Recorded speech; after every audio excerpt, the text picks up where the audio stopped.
गुलामगिरी गुलामगिरी म्हणजे हातातून पायात बेड्या म्हणजे गुलामगिरी नाही. याच्या पलीकडेही जाऊन हजारो वर्ष, कमीत कमी 5 ते 5,500 वर्ष स्त्रियांना गुलामगिरीमध्ये ठेवलं गेलं होतं.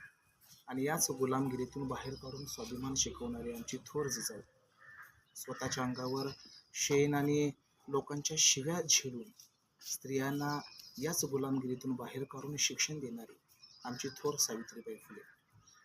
आणि या दोघांच्या प्रेरणेतून आज स्वतःच्या पायावरती दिमाखात आणि स्वाभिमानानं उभी असणारी आजची स्त्री, आजच्या स्त्रीला आज वट पौर्णिमेच्या खूप खूप शुभेच्छा. गुलामगिरीचं एक सुंदर उदाहरण मी तुम्हाला सांगतो. नवरा मेल्यानंतर तिचं केशवपन केलं जायचं आणि केशवपन केल्यानंतर नवऱ्याच्या चितेमध्ये तिला बळजबरीनं ढकलून दिलं जायचं. ती घाबरायची. तिला चितेमध्ये जाण्यासाठी तिचं मनाची तयारी नसायची. ती खूप आरडाओरडा करायची आणि तरीसुद्धा चहूबाजूनं काठीनं ढकलून तिला त्या चितेमध्ये ढकलून दिलं जायचं. तिचा आरडाओरडा कुणाला ऐकू येऊ नये म्हणून तिच्या नवऱ्याच्या आणि तिच्या सभोवार ढोल वाजवले जायचे.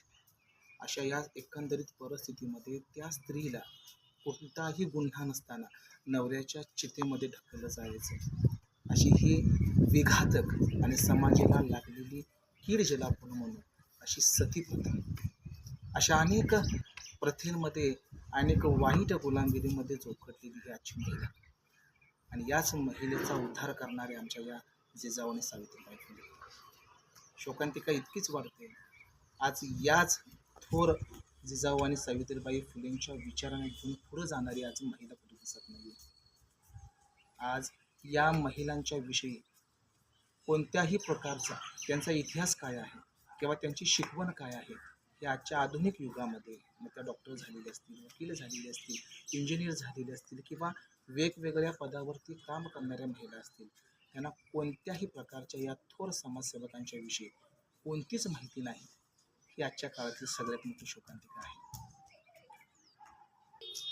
थोडंसं इतिहासामध्ये डोकावून पाहूया. संत ज्ञानेश्वरांचं समाजानं वाईट टाकलं होतं.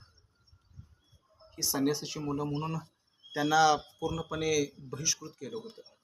आणि या सगळ्यांचा मानसिक दबाव म्हणून संत ज्ञानेश्वर कुटुंबामध्ये घडत बसले होते. आणि मग मुक्ताई जात असताना त्यांना पाहिलं की कुटीचं दार बंद करून ज्ञानेश्वर रडतायत. मुक्ताबाई त्या कुटीजवळ गेल्या. त्या कुटीच्या दाराजवळ जाऊन त्यांनी ज्ञानोबांना हाक मारली की ज्ञानोबा, तुम्ही का रडता आहात?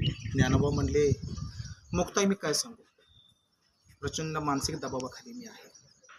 समाज आम्हाला हिनवत आहे, संन्यासाची मुलं म्हणून आम्हाला चिडवत आहे. मी आता काय करू? आणि याच मुक्ताईनं ज्ञानोबांना जो संदेश दिला तो संदेश मी तुम्हाला सांगतो. ज्ञानोबा असं रडत बसून चालायचं नाही. तुम्ही जर रडलात तर या जगाचं कल्याण कोण करेल?